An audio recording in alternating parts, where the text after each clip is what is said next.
Before we dive into today's episode, I want to give a little bit of a content disclaimer that today's episode discusses food, diet, and mindful eating as it relates to psychedelic healing. I am not a medical professional, a mental health professional, a nutritionist, or a dietitian. And so all of my thoughts and opinions are that of my own and purely from an individual and anecdotal perspective. I also want to be thoughtful to members of our community who may be experiencing eating disorders and other food-related ailments. And so if you find today's content to be a little too sensitive in nature, I will suggest for you to tune into another episode. And if you are experiencing anything related to eating disorders, please check out the National Eating Disorder Association, NEDA. This is the largest nonprofit dedicated to supporting individuals and families affected by eating disorders. Thank you so much. And now on to our episode. Welcome to the Psychedelic Passage podcast. My name is Jimmy Nguyen, your host. Thanks so much for joining us in another installment. We've been doing this podcast for, it's almost been about 3 years now. It's been quite a journey. And as always, I start off these episodes with a big level of gratitude. So thank you to our audience and our listeners, wherever you find yourself. You're choosing to hit play on this episode. And that means that we have a duty to bring you some good information, some good knowledge, anything that may be helpful to not only your psychedelic discovery process, but just also the process of discovering yourself as a whole human and as a whole being. And today we have a guest on our episode, and this is a person who I've known for a number of years. Actually, I've probably known this individual probably since the beginning of starting Psychedelic Passage. So we go back a number of years. Today we have Dr. Randall Hansen. Rand is an educator, author of The Healing Revolution Diet. That's going to be our focus today. That's the third book in his Wholeistic Healing Trilogy, which I like the spelling. Wholeistic is spelled WHOLEISTIC. He's the author of both the groundbreaking Triumph Over Trauma. Psychedelic medicines are helping people heal their trauma, change their lives, and grow their spirituality. And then the second well-received book, Heal! Holistic Practices to Help Clear Your Trauma, Heal Yourself, and Live Your Best Life. Rand's focus and advocacy center around true healing, which is healing that results in being able to live an authentic life filled with peace, joy, and love. So welcome, Rand. Really great to have you on the podcast. I love that we're actually recording one of our many, many conversations, so I'm excited to be here. Yeah, we're finally here doing it, hitting the record button, and getting an episode out to our audience. And I've known you for quite a bit of time. Your partner, Jenny, was actually one of the first staff members that we ever had here at Psychedelic Passage. Yeah. She does a lot of amazing work in, the nonprofit space and the well-being space for sure. And I've also then come to know you over a period of time. And I'm excited to share with the audience a little bit more about your own healing arc and how that's led you into writing these books. And this focus today, we're going to be talking a lot about how diet and food choices are actually this really important pillar to general well-being that is also often pretty overlooked, especially with folks who are engaging in, psychedelics for therapeutic purposes or for, healing purposes. I'm super excited to dive into that today because I think that this is like a fairly untapped conversation in our work here at Psychedelic Passage and on, the podcast.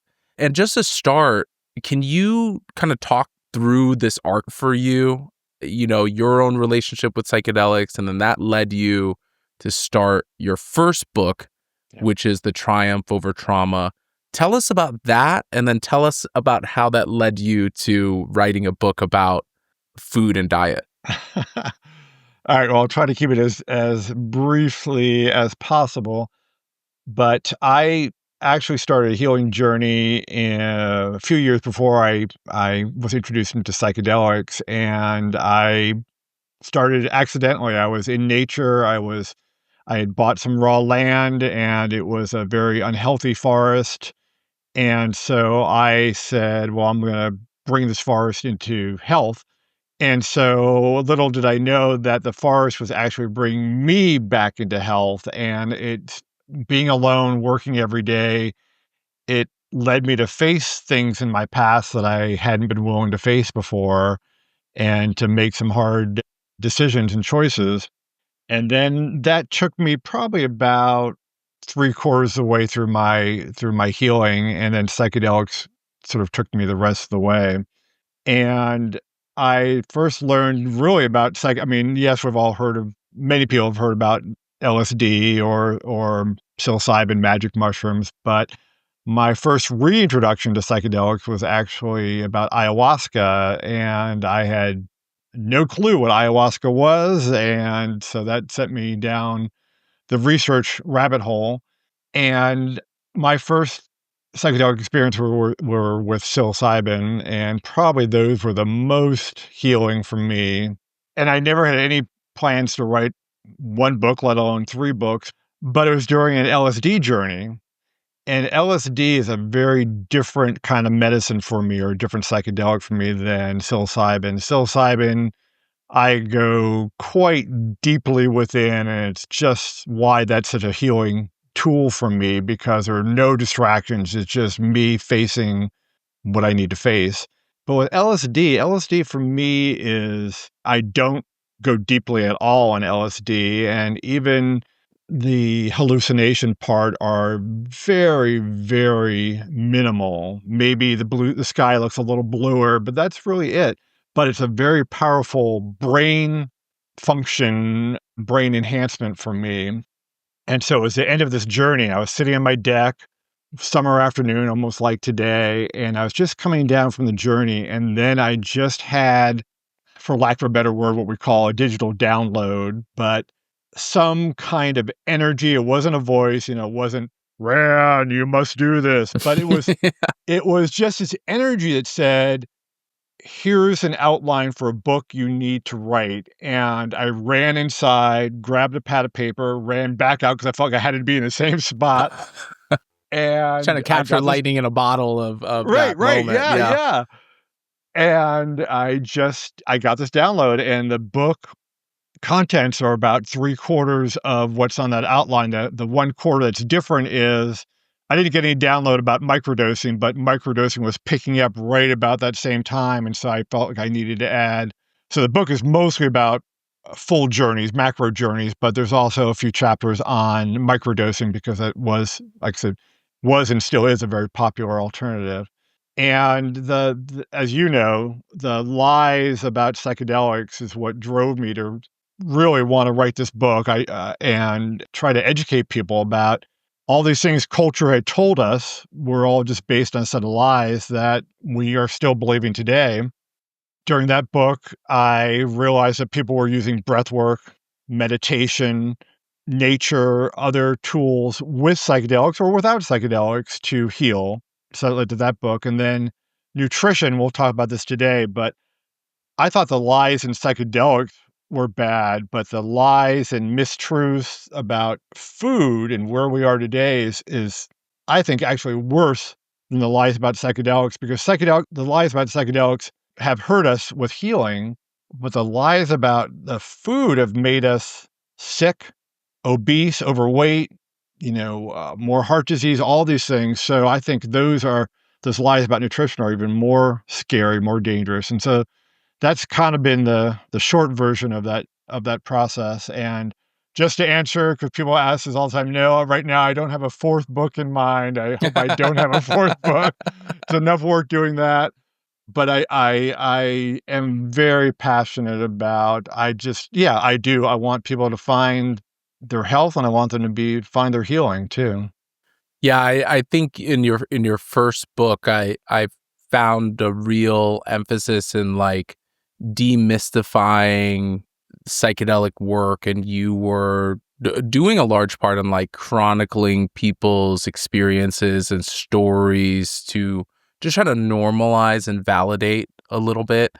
And it's pretty interesting as I hear your arc of being an author because I know you're like, you know, you're in academia, and I know you've been a wildland firefighter. Like, you've done a lot of interesting stuff in your life, and so now you have this other persona as an author, and I can't help but see it run so parallel to the process that I see folks through psychedelic experiences, where so much of the first focus is about the psychedelic experience itself.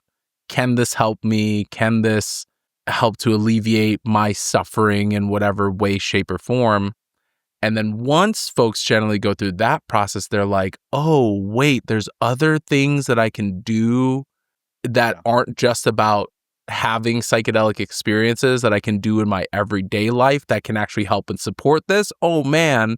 And then as people go through that process, they start to see where there are other gaps Yep. in their well-being. And so that to me kind of speaks to your like holistic trilogy. Yeah, and same thing with ayahuasca, that idea of a dieta beforehand for to cleanse your body.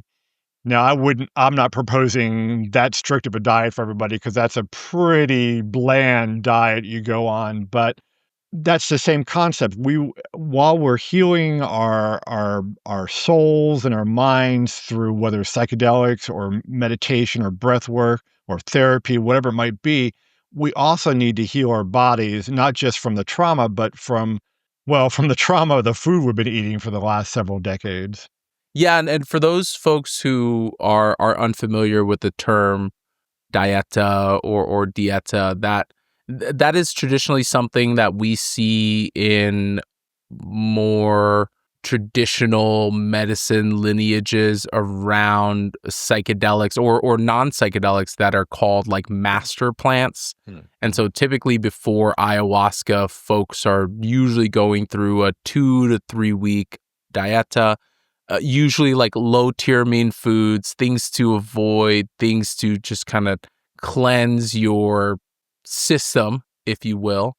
And then there's also dieta around other master plants and other things. So there's a whole world around this. But, you know, I think it's significant to talk about the kind of cultural context around this too, but also to note that there has likely always been this correlation to inputs in our body and psychedelic use. The same way that folks talk about, well, what medications should I stay on or Hmm. avoid or whatever leading into psychedelic experiences, the same goes for diet. And these are likely originated in traditions that probably go back hundreds and thousands of years. Yeah. Tell me a little bit about where the passion and fascination around food and diet comes from. I'm hearing you really note this parallel of like you said, what did you say? The lies around psychedelics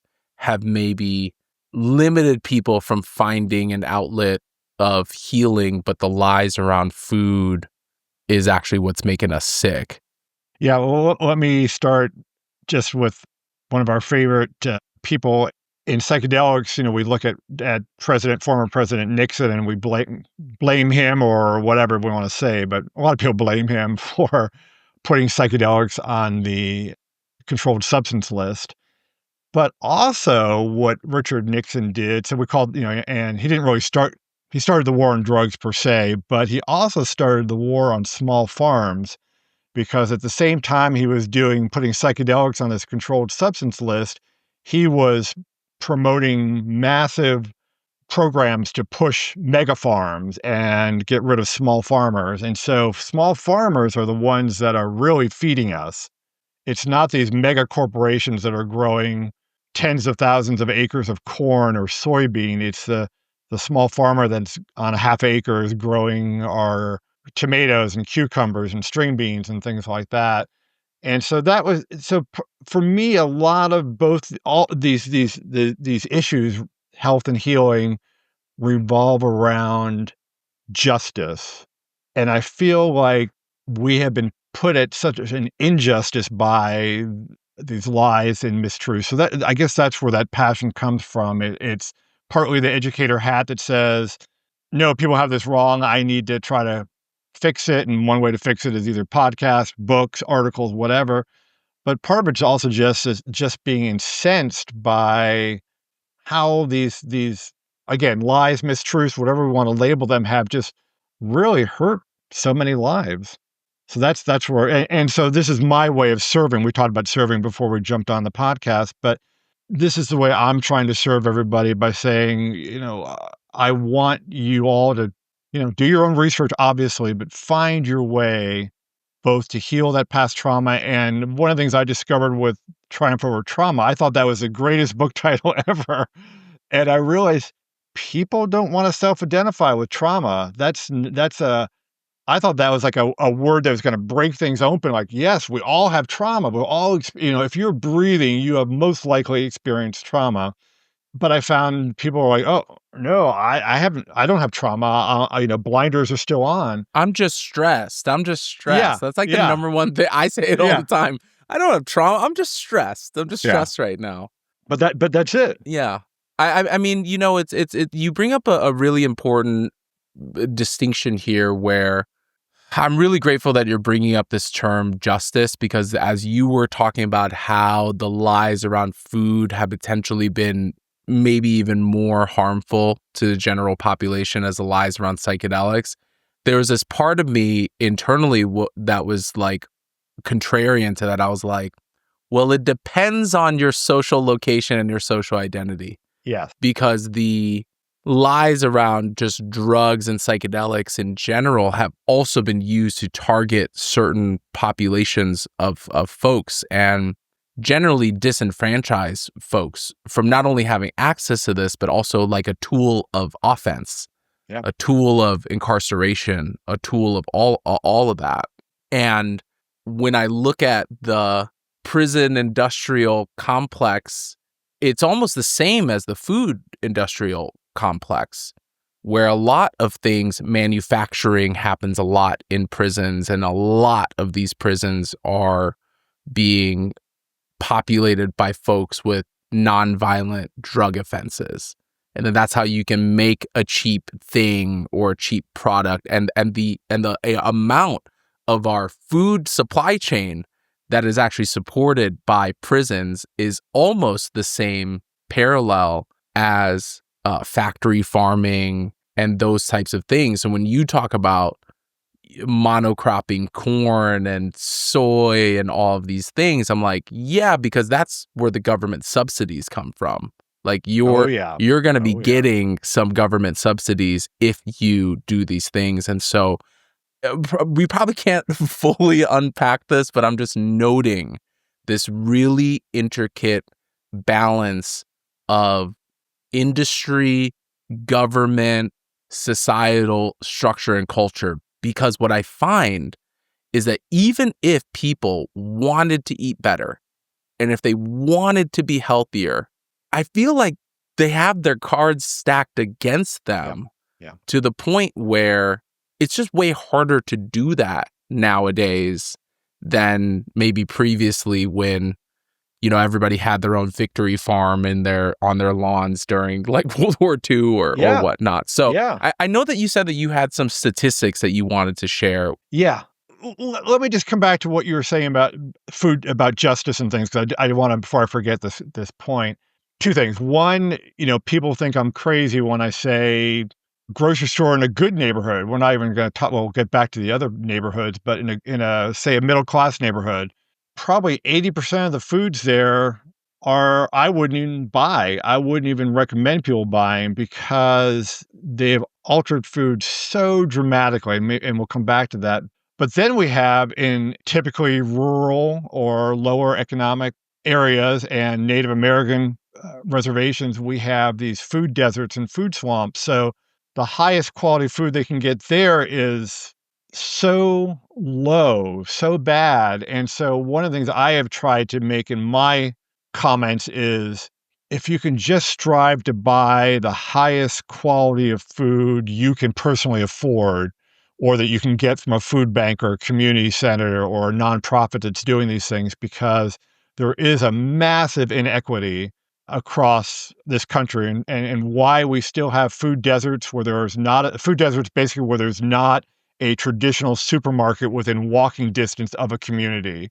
Which means that it's usually then gas stations and Yep. fast food that are Yes. people's main outlets. Yes. And I grew up on the south side of Chicago, so we were right in it. And even in Denver, in certain areas, I lived in northeast Park Hill for a very long time, where it was gas stations, fast food, and then the local Walgreens started to carry some bananas and produce and some things, but that was about it.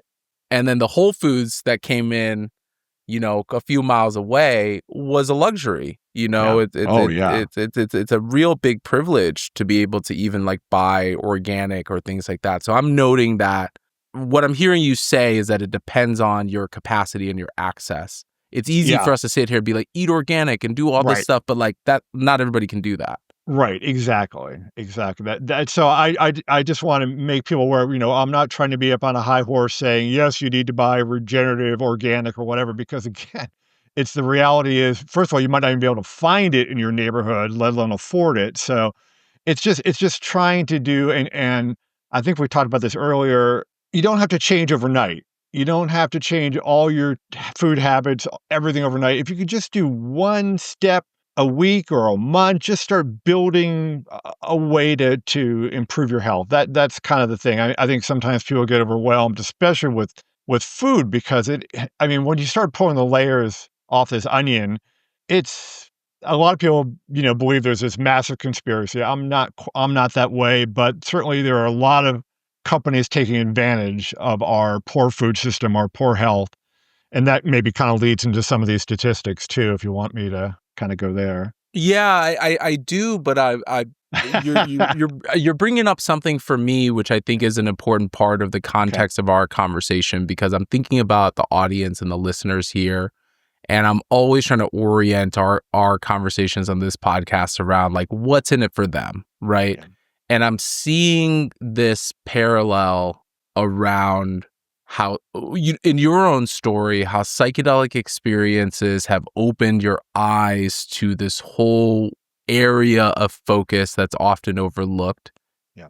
And to really drive it home for folks, in my opinion, the beauty of psychedelics is that it causes one to have a greater capacity to question things. Yeah. Question things internally. Folks have heard me talk about narratives, stories, power systems, our own internal hierarchy. Question things about our lives, our relationships, the reason why we drive towards things. Like I was just having a conversation with the client about how a lot of things that I've done in my life were actually driven for the approval of others, let's say, for example. And so folks find themselves in these states of deep questioning and deep wonder. And you couple that with a society where we're really just designed to consume and produce. Consume and produce. Consume stuff, make stuff. Consume stuff, make stuff.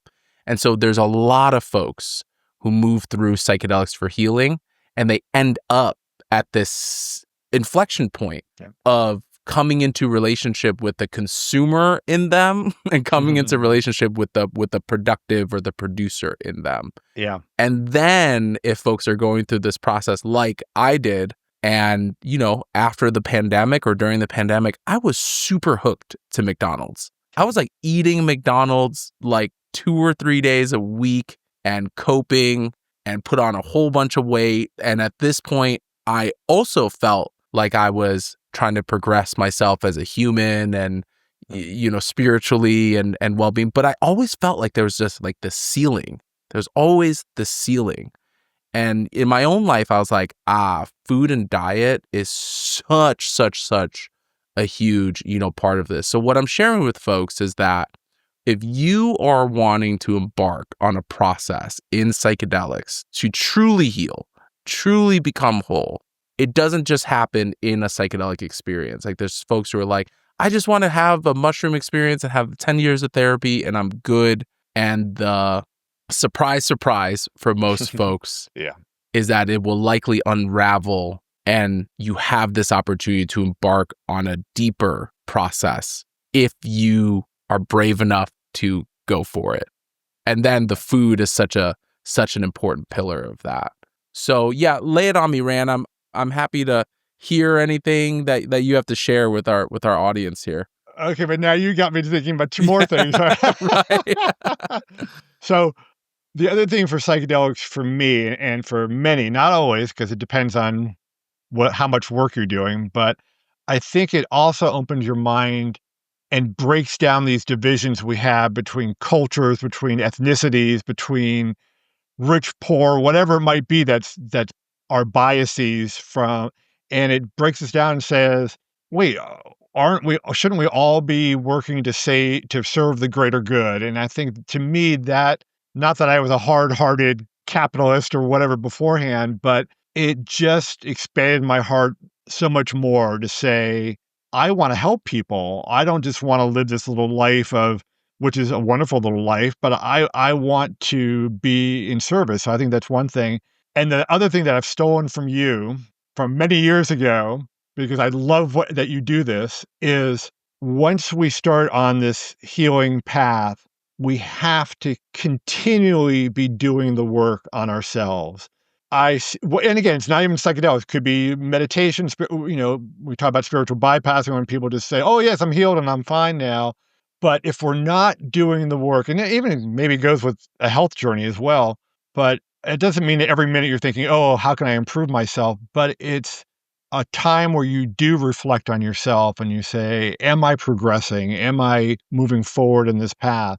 And so I know you used to start some of your weekly check-ins with staff with something along that way. And I just love that because I see too many people that, like you said, did the mushrooms once and done, and I'm good, and I'm moving on with my life. And when I first got into psychedelics, I think people were talking about, oh, integration's like something you do for the first couple weeks after a psychedelic experience. And I was like, And, now I see it as it's just a lifelong goal of integrating everything, not just a psychedelic life experience. Approach. Yeah, for sure.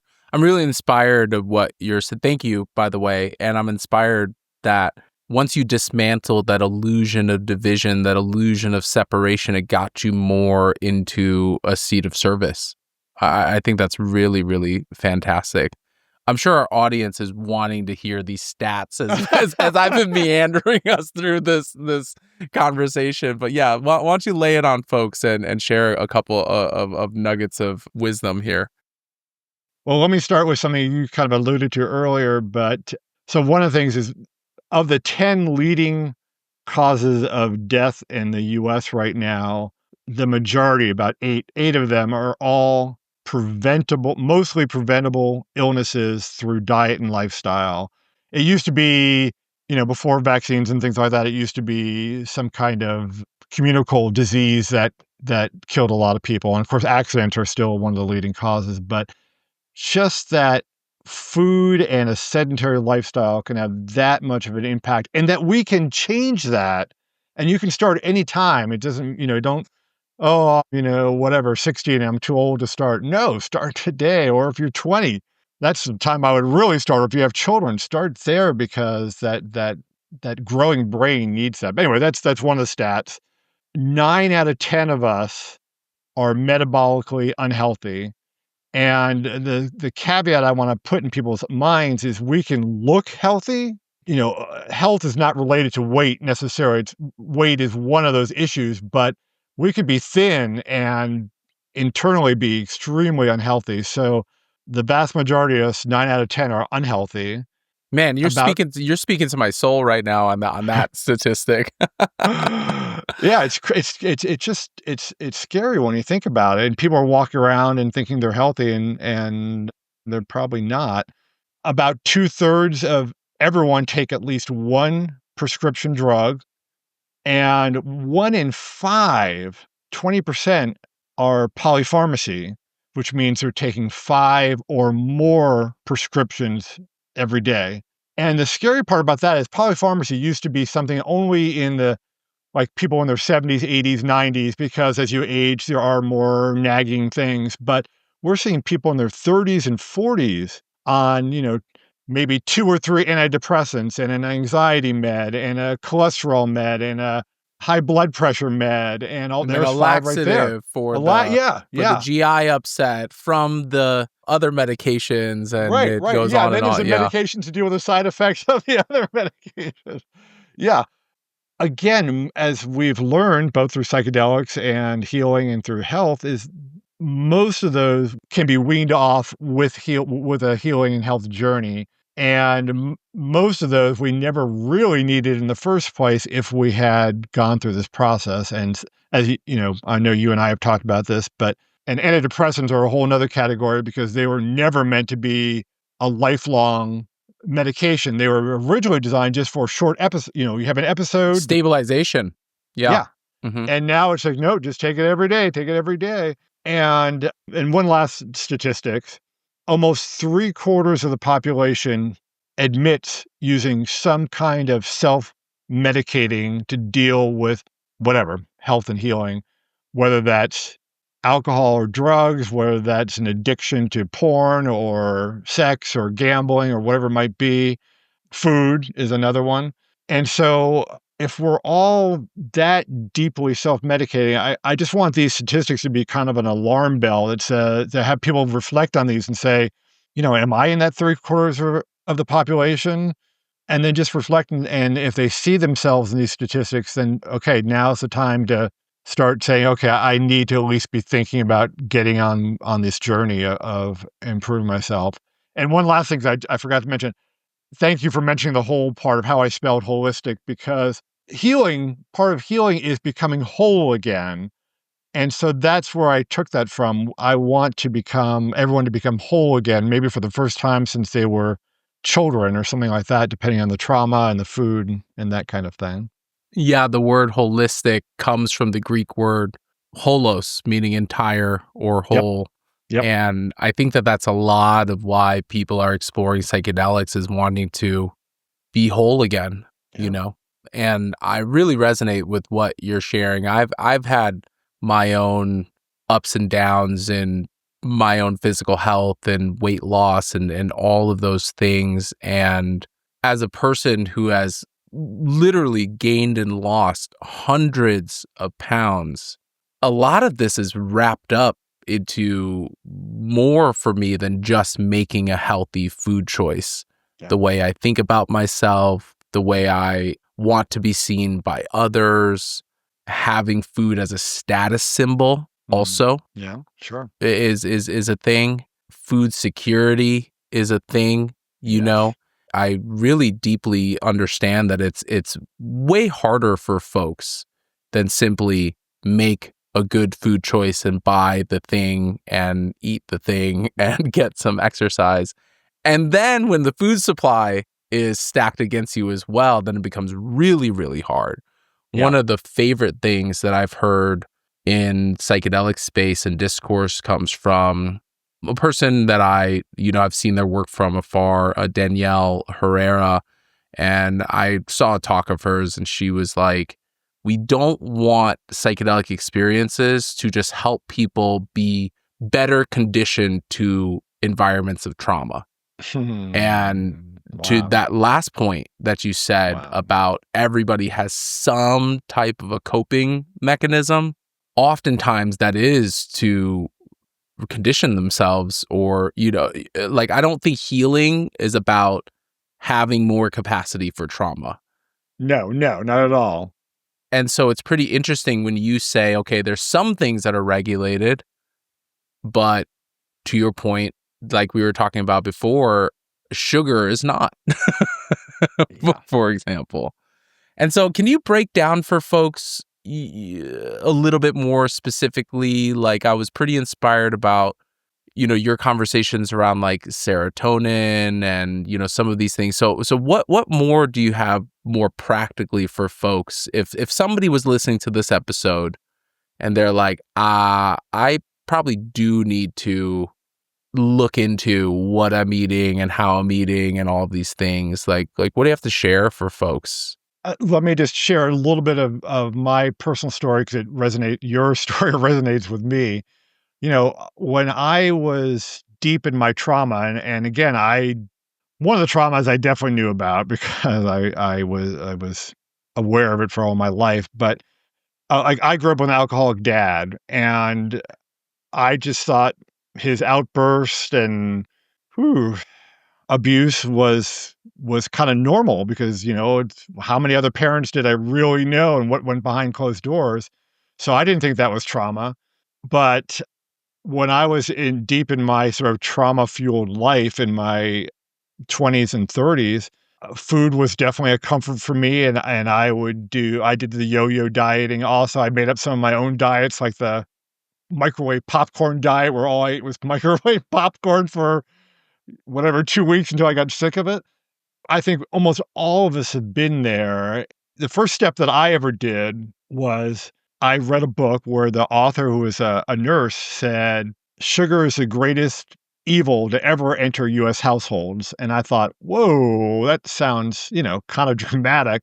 And then the more I researched it, I thought, well, this is before we even had the brain scans that we know today. Like today we see sugar lights up the same happy brain chemicals as cocaine and other harder drugs. And so that's why I think sugar should be classified as a drug, though it never will be because the sugar lobby is so strong. But for example, for me, the first thing I did in my wellness health journey was I was a soda drinker and probably only about 2 glasses a day or 2 cans a day, but I quit those. Which is about 80 to 130 grams of sugar. Grams of sugar, yeah, yeah. And the recommended is much lower than that. And of course, my recommendation is, 10 or less, but of refined sugars, not of all sugars. But yeah, so just quitting those in that 1 month period, I noticed my brain, I had clearer thoughts. And within the first week, I think I lost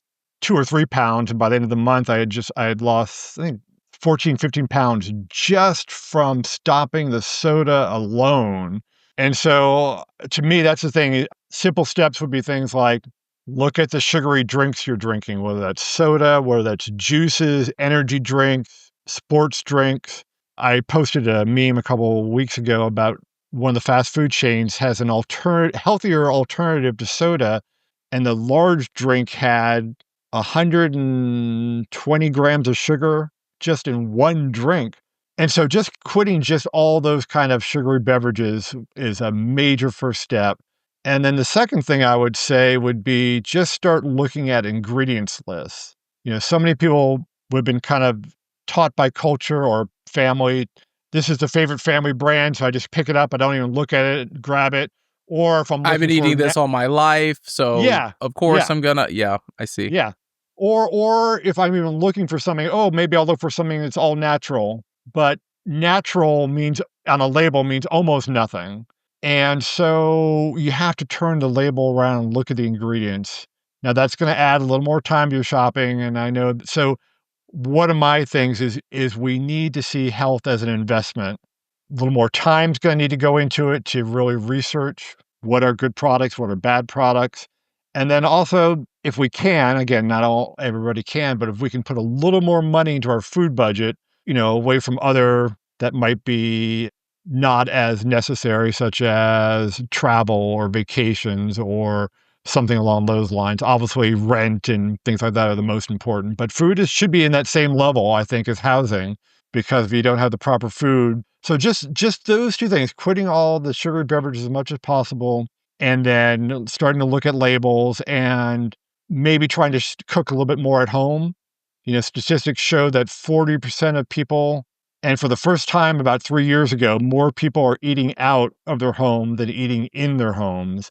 And the kitchen's become kind of a reheating station or a warming station rather than an actual place to cook. So I think those are even just those, just starting there, cooking a little more from home. You mentioned or maybe you just mentioned the Victory Garden on your own, but I did an article about, yeah, why, even if you just have a windowsill, maybe try growing a tomato plant or some herbs. So you have fresh herbs in your apartment or your house.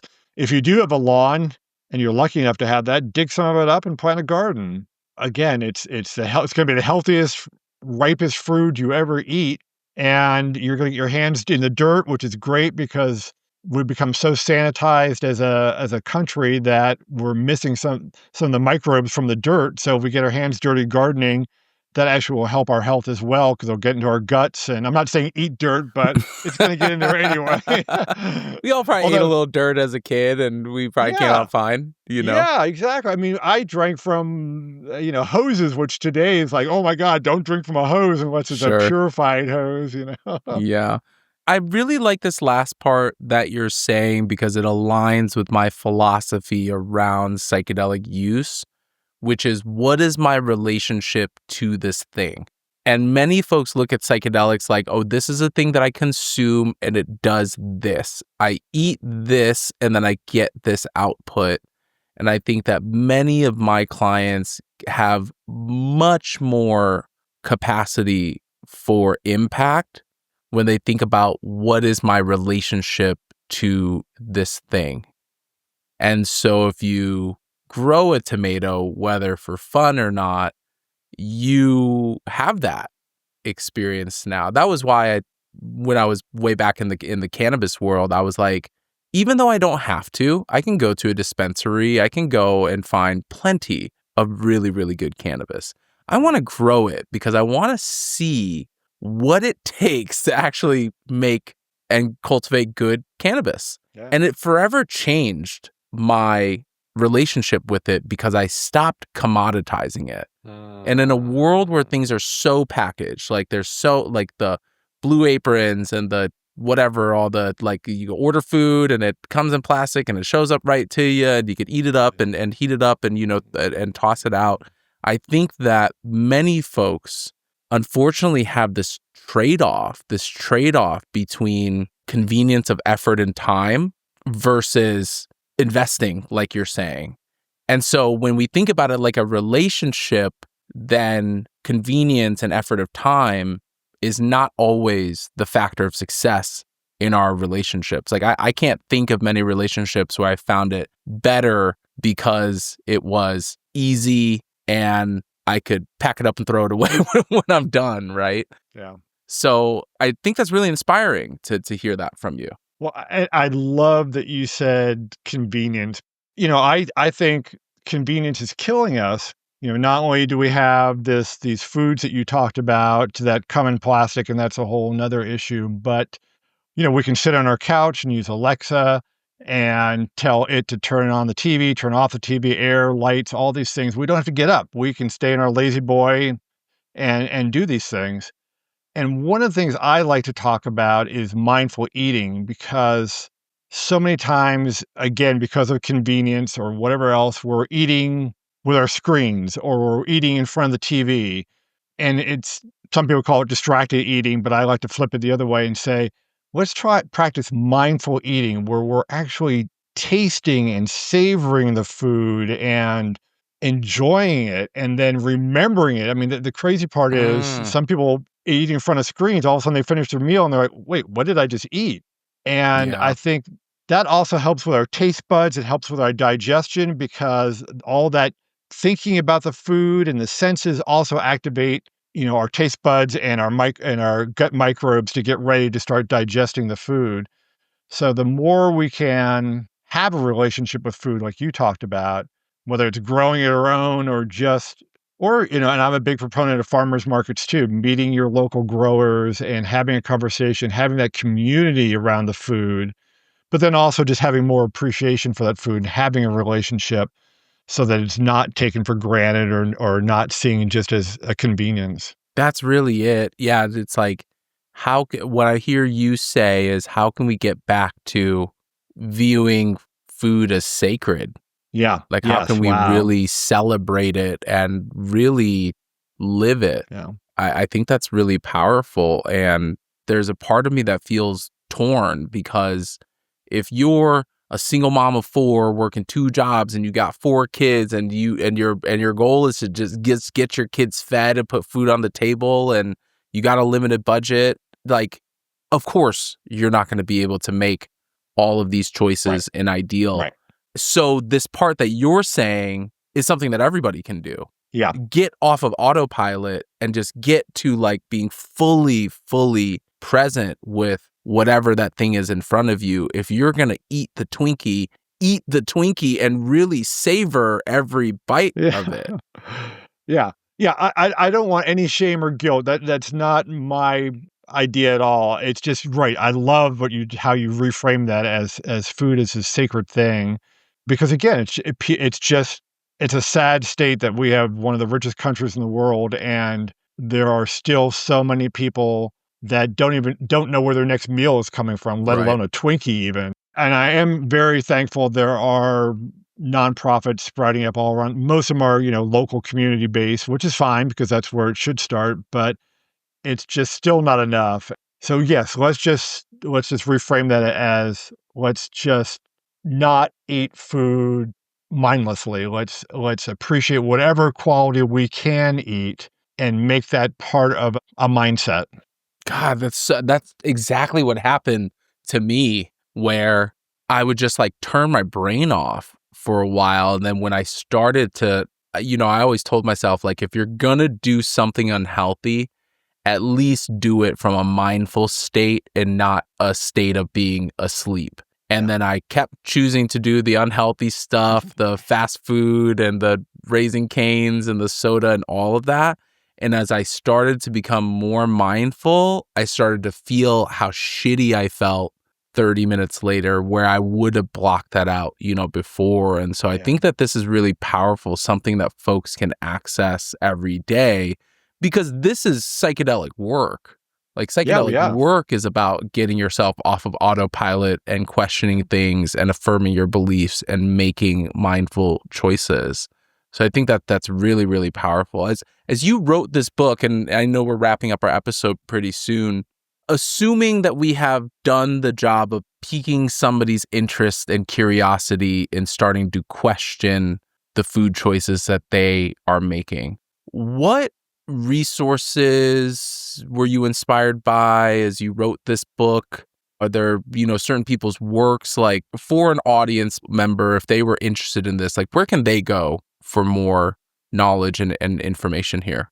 Yeah, that's wonderful. And it's an important point because I am not, a medical researcher. I am a trained researcher, but I'm not that doctor or guru in that sense. But all three of my books, what I tried to do was take, like, my favorite book probably in this space is Metabolical by Dr. Robert Lustig, who is retired now, but he was inspired to write this book because he dealt with children, and he saw, as the years went by, more and more of these children were overweight and obese, and he's like, what is causing this crisis? And so he wrote this book, Metabolical, which is all about the metabolic health crisis. But the problem with his book and similar ones, I'll share a few others, is that they go down these deep, deep rabbit holes explaining in detail how the mitochondria work or how these biological processes work, which is fascinating if you love that stuff. But if you just want to know, what are the 5 things I can do today? Yeah. That's not the book. But so that's what I tried to do with all 3 of my books, is take all these experts that have written, whether it's papers or journal articles or books that are brilliant, but maybe not for the general public, and try to bring that down to a level that we can all understand. But Robert Lustig is definitely one of those. Dr. Mark Hyman is another great option. Most of these folks, besides having books or articles, are also either typically on LinkedIn or X. Some are also on Instagram. So you have to sometimes they're not on all the same platforms. Sure. Casey Means, who may or may not be our next Surgeon General, just a beautiful personality, and she wrote a wonderful book, Good Energy, that's also partly autobiography and also good health. Okay. Dr. Robert Lufkin is another one. Dr. David Perlmutter. And the funny thing is, and it doesn't have to be all doctors, but it's really interesting, Jimmy. I don't know if you knew this, but most doctors receive so little nutritional training, maybe a day, maybe half a day, a seminar. And so just never were trained in nutrition. So they were trained in, how do I fix this problem? So I'm not blaming doctors that say, oh, how do I fix this problem? Oh, here's a antidepressant, or here's a cholesterol drug, because that's how they've been trained. And so I love that these doctors, all of them, have come back and said, wow, I need to do new learning. I need to transform myself because I never learned these basic factors. And so we're seeing more and more people finally saying, let's get to the root cause, rather than let's just put Band-Aids on with different prescriptions, medications. Yeah, thanks for sharing that. I continually inspired by anyone who wants to get to the root cause of anything, because I think a lot of the focus nowadays is really symptom management, or the external management. How do I look better? How do I get on Ozempic to lose weight, or, whatnot? Yeah.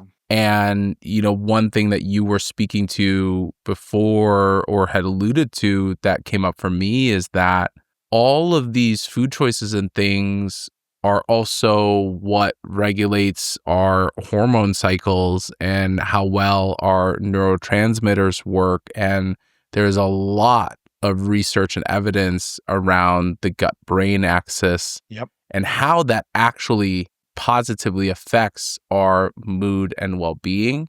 And I know it's really hard. It's really, really hard for folks, unless you were one of these elite folks who had maybe a private chef or had access to, local foods like all the time. And most Americans don't. Yeah. And so I think one of the really powerful things that I'm inspired by in our conversation is that food and wellness around food isn't just for the privilege. It is becoming and feeling more like a privilege. But I think a lot of what you're saying is let's first just think about our mentality around food. And that seems to be a pretty good building block. And that mentality can start by just asking questions and looking at the info. Yeah. One more little thing you just inspired me to add. I know we are running out of time, but the other thing, because you mentioned about how our gut controls so much. It controls our immune system. It definitely is a receptor for emotions. And so, that gut feeling is so true. I mean, our gut, some people say it's our second brain. I would kind of say it's almost our first brain, but we can debate that all day. But the other thing you mentioned was hormones. And one of the big changes we made in farming in the 1970s was glyphosate was introduced, or Roundup. And we know today that this product is an endocrine disruptor, which means it disrupts our hormone system. And almost all conventional products, fruits and vegetables, and even the meats that eat those fruits and vegetables, have some element of glyphosate in them, residue on them or in them. And that's been building up since the 70s in us. And so we also have that issue to deal with, that, even if we are trying to get away from the McDonald's, the KFCs, and try to eat more fruits and vegetables, we have to be careful about them, or put more energy into them. And so that's why it is so frustrating, and we do have to be mindful. But I also, like I said, realize that it's going to take a lot of energy for people to do so. And I just don't want them to get discouraged, because, again, just one step at a time moving forward. But know that the system is, kind of stacked against us in that way. Yeah. And I don't want people to feel like, oh, well, it's kind of hopeless. So why should I go down this whole route and this whole pathway? And that's for individuals to decide. Sure. I'm a big fan of radical sovereignty, and you do whatever it is that you want to do with your body and substances and food. In my own psychedelic experiences, it has led me to the reasons why I want to be around, why I want to be alive, why I want to show up healthier and all of that, which then led to the importance of food in my life. And so I do also see that as a potential pathway for many folks discovering psychedelics as well. So thank you so much for this conversation. It's been really, really inspiring. And I hope that anybody out there listening, at least this kind of stirs up a little bit of curiosity for them. Tell us a little bit about where folks can find your work and this book specifically, and where folks can follow along with everything that you do. Sure. Well, if they just want to learn a little more details from our conversation, they can go to healingrevolutiondiet.com, which is the website for the book. On that, I have a a historical map of where all the problems went wrong with our food system. And so we touched on some of them, but there are a whole bunch more they can find there. And there are a bunch of free articles there.